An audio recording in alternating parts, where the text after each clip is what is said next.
Shalom, selamat berjumpa kembali di dalam Bible Study Online CK7. Hari ini kita akan melanjutkan pembahasan dari Yesaya 20 mengenai ucapan ilahi terhadap Mesir dan Ethiopia. Pasal 20 ini merupakan kelanjutan dari pasal 18 dan 19. Nubuat ini disampaikan sekitar tahun 673 sebelum Masehi. Saat itu Yehuda dipimpin oleh Hizkia yang hendak membangun koalisi dengan Mesir dan Ethiopia untuk menangkal serangan Asyur. Nah, teguran Tuhan datang kepada Hizkia untuk tidak mengandalkan Mesir yang disebut sebagai tiang bambu yang terkulai. Pada tahun 671 sebelum Masehi, Esarhadon menaklukkan Mesir, lalu mengepung kota Yerusalem selama 3 tahun. Dan hal itu dilakukan oleh Sanherib. Akibatnya, setelah 3 tahun, Hizkia membayar upeti kepada Sanherib, dan Sanherib pulang kembali ke Asyur setelah pengepungan tersebut. Bapak Ibu saudara Tuhan, apa saja pesan dari Tuhan hukuman kepada Mesir dan Ethiopia? Kita akan bahas semuanya itu setelah kita berdoa bersama-sama. Kita masuk dalam hadirat Tuhan. Engkau layak kami puja dan sembah ya Tuhan. Terima kasih buat hari Allah yang Maha Kuasa, Allah yang mengasihi kami. Terpuji nama-Mu ya Tuhan.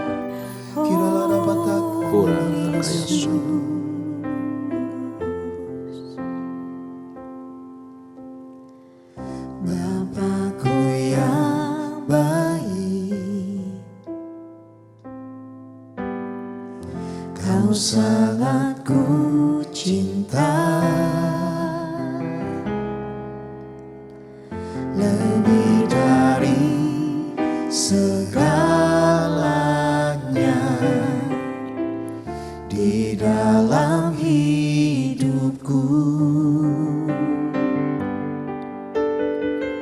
Bapakku yang baik, Engkau yang ku perlu.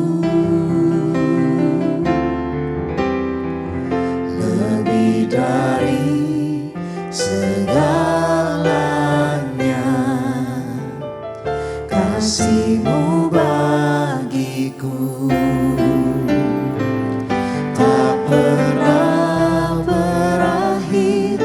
Kasih setia-Mu selalu nyata dalam hidupku. Tak pernah berharap padamu, Yesusku, Kau segalanya.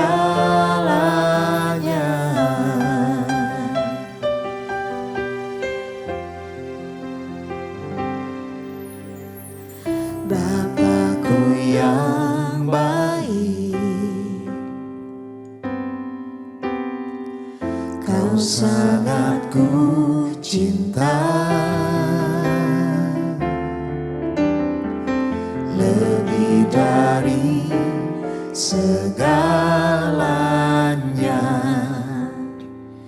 di dalam hidupku. Bapakku yang baik, Engkau yang ku perlu. Lebih dari segalanya, kasih-Mu bagiku tak pernah berakhir. Kasih setia-Mu selalu nyata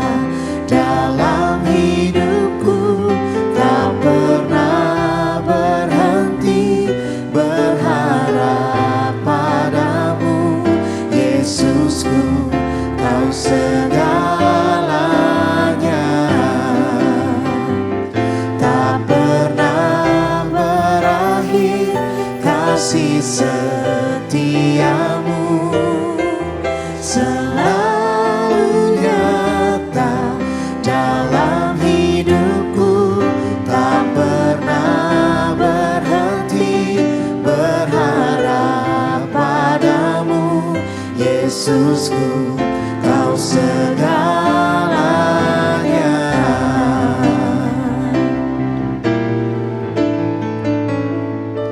Tak pernah berakhir kasih setiamu, selalu nyata dalam hidupku.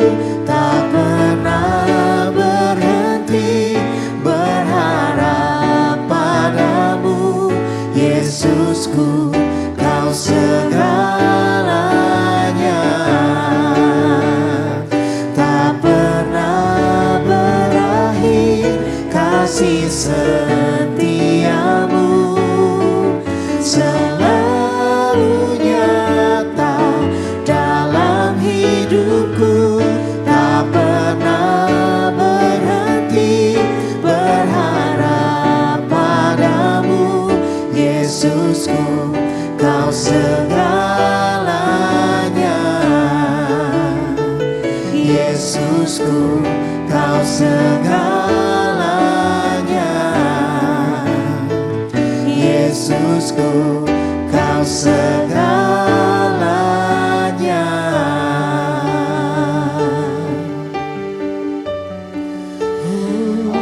Kau segalanya, segalanya dalam hidup ini. Tiada yang lain,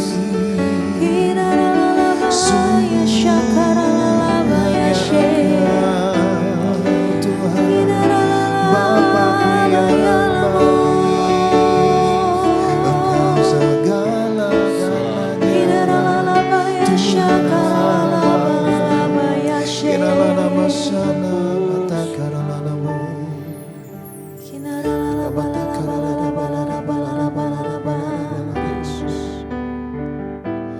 Ku sembah Engkau, Allah yang perkasa. Ku sanjung tinggi namamu di hidupku, Tuhan, tiada yang lain. Hanya Kau satu di hatiku. Ku sembah Engkau, Allah yang perkasa. Ku sanjung tinggi namamu di hidupku, Tuhan, tiada yang lain. Hanya Kau satu di hatiku. Ku sembah Engkau, Allah yang perkasa. Ku sanjung tinggi namamu di hidupku, Tuhan, tiada yang lain. Hanya Kau satu di hatiku, Tuhan, tiada yang lain. Hanya Kau satu di hatiku, Tuhan, tiada yang lain. Hanya Kau satu di hatiku. Sungguh Kau Tuhan satu-satunya dalam kehidupan kami, sumber kekuatan, sumber pertolongan, sumber pengharapan kami. Tiada yang lain, hanya di dalam Engkau saja, Yesus Kristus Tuhan dan Juru Selamat kami. Terpuji namamu, hadirmu, berkatmu turun atas kami ketika kami sedang membaca, merenungkan dan belajar dari firman-Mu ini. Beri kami hikmat pengertian yang baru selalu, sehingga kami juga dimampukan untuk melakukan kebenaran-Mu. Di dalam nama Yesus Kristus Tuhan, kami bersyukur, kami berdoa, haleluya. Amin, amin. Puji Tuhan, mari buka Alkitab kita di kitab Yesaya pasal yang ke-20. Kita lanjutkan pembahasan kita mengenai hukuman terhadap Mesir dan Ethiopia. Di pasal 18 dan 19 sudah dikemukakan lebih dahulu mengenai hukuman terhadap Ethiopia dan juga terhadap Mesir. Kini kedua negara itu diucapkan bersama-sama, dinyatakan bersama-sama mengenai hukuman yang datang daripada Tuhan terhadap Mesir dan Ethiopia. Demikian firman Tuhan. Ketika panglima yang dikirim oleh Sargon, Raja Asyur, tiba di Asdod, memerangi dan merebutnya. Pada tahun itu Tuhan berfirman melalui Yesaya bin Amos, "Pergilah dan bukalah kain kabung dari pinggangmu, dan tanggalkanlah kasut dari kakimu." Lalu ia pun berbuat demikian, berjalan bertelanjang dada dan bertelanjang kaki. Berfirmanlah Tuhan, seperti hambaku Yesaya berjalan bertelanjang dada dan bertelanjang kaki 3 tahun lamanya sebagai tanda dan peringatan bagi Mesir dan bagi Ethiopia. Demikianlah Raja Asyur akan menggiring orang Mesir sebagai tawanan dan orang Ethiopia sebagai buangan. Tua dan muda, semuanya bertelanjang kaki dan pantatnya kelihatan. Suatu penghinaan bagi Mesir. Orang akan terkejut dan malu karena Ethiopia yang mereka andalkan dan karena Mesir yang mereka banggakan. Pada waktu itu penduduk tanah pesisir ini akan berkata, "Lihat, beginilah nasib orang-orang yang kami andalkan. Padahal kepada merekalah kami lari minta pertolongan supaya diselamatkan dari Raja Asyur. Bagaimana mungkin kami terluput?" Nah, nubuatan tentang peringatan mengenai orang banyak, baik orang Mesir maupun orang Ethiopia, ke dalam penawanan dari Raja Asyur. Itulah isi dari ayat pertama sampai ayat yang ke-6, Yesaya pasal 20 ini. Nah, di pasal ini kita menemukan 3 hal paling tidak. Yang pertama adalah tanda yang olehnya peristiwa ini dinubuatkan, di mana sang nabi Yesaya sendiri menjadi seorang lakon di sana. Tanda tersebut adalah sang nabi berpergian kemana saja selama 3 tahun, bertelanjang kaki dan nyaris telanjang badan, Bapak Ibu sekalian Tuhan. Layaknya seorang yang malang, ini adalah simbol atau gambaran bagaimana para tawanan orang banyak dari Mesir dan Ethiopia yang akan digiring ke Asyur.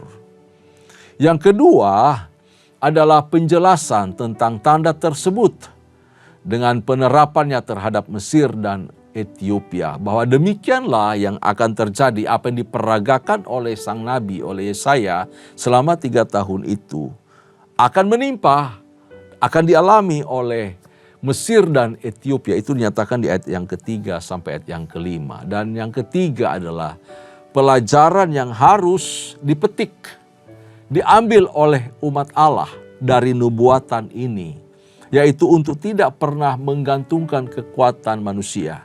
Nggak boleh mengandalkan kekuatan manusia, nggak boleh bergantung kepada manusia, nggak boleh berharap kepada manusia, karena mereka akan terpedaya olehnya. Manusia akan mengecewakan, Mesir mengecewakan, Ethiopia mengecewakan mereka.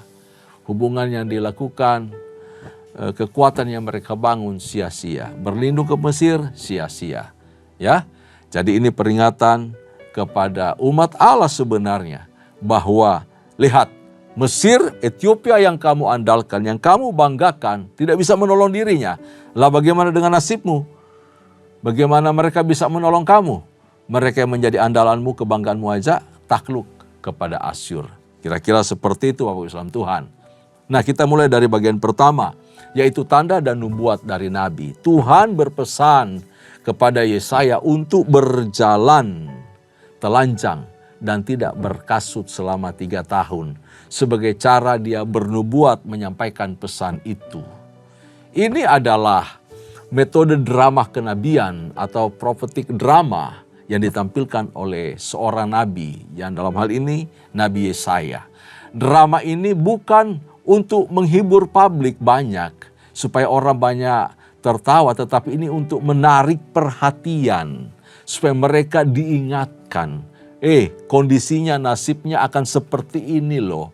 Orang yang akan menjadi sandaranmu, orang yang menjadi kebanggaanmu, bangsa yang kau andalkan selama ini, bangsa yang kamu banggakan nanti ya. Nasibnya seperti kondisi saya ini loh nanti. Jadi sang nabi itu memperagakan hal-hal yang dilakukan oleh orang-orang ya yang akan mengalami nasib seperti itu. Akan bertelanjang dada, tidak berkasutkan.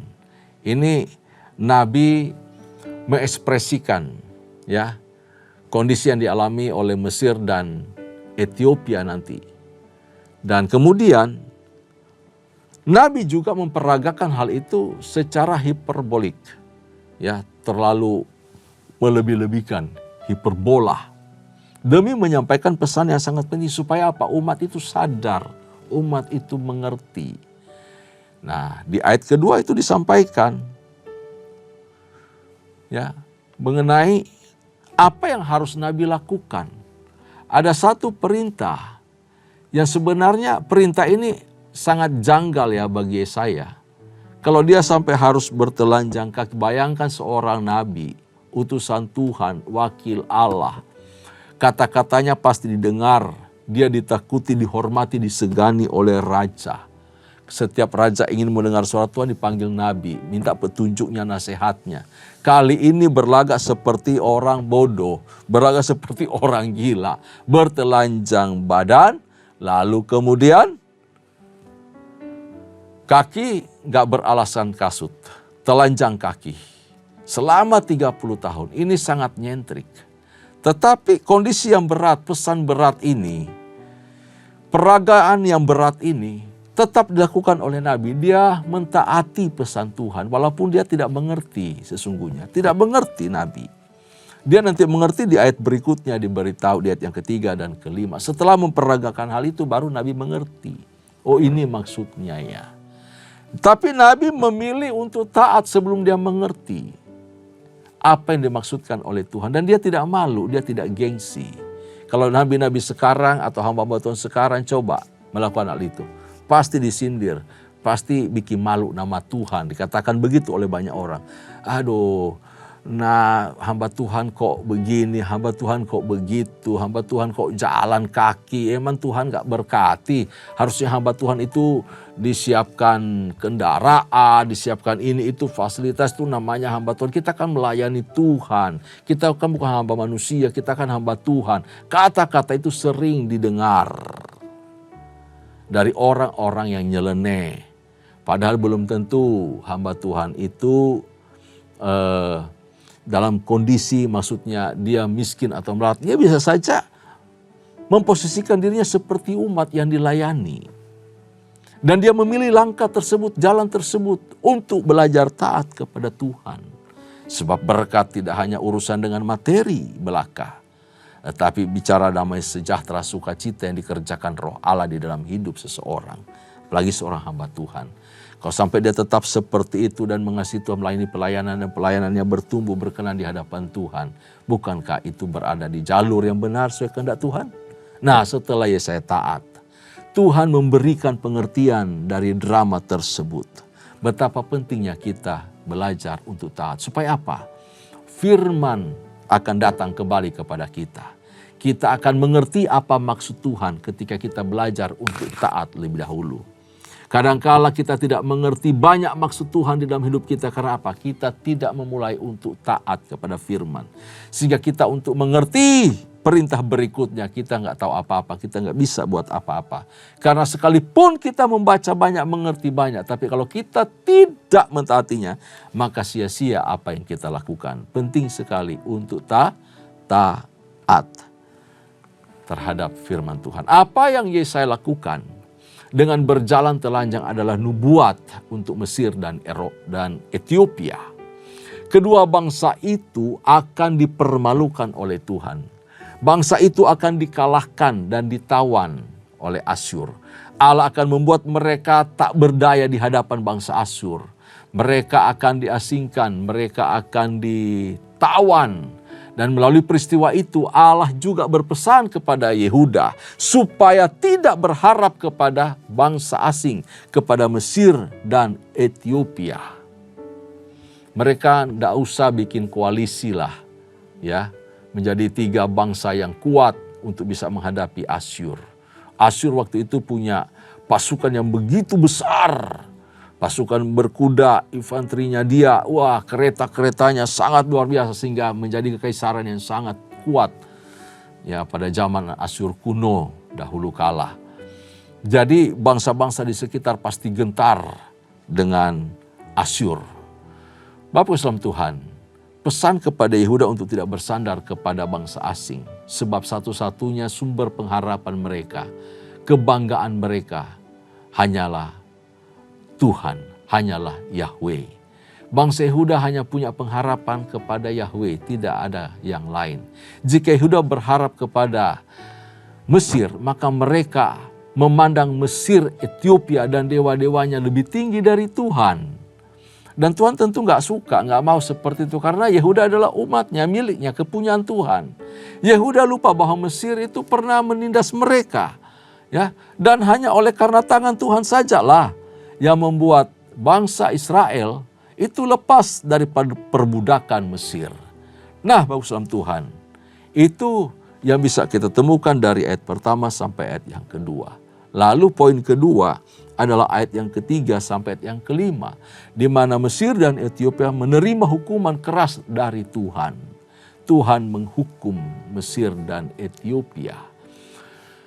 Kemungkinan Mesir dan Ethiopia memiliki kesamaan dalam hal kejahatan dan menerima hukuman yang sama juga dari Tuhan.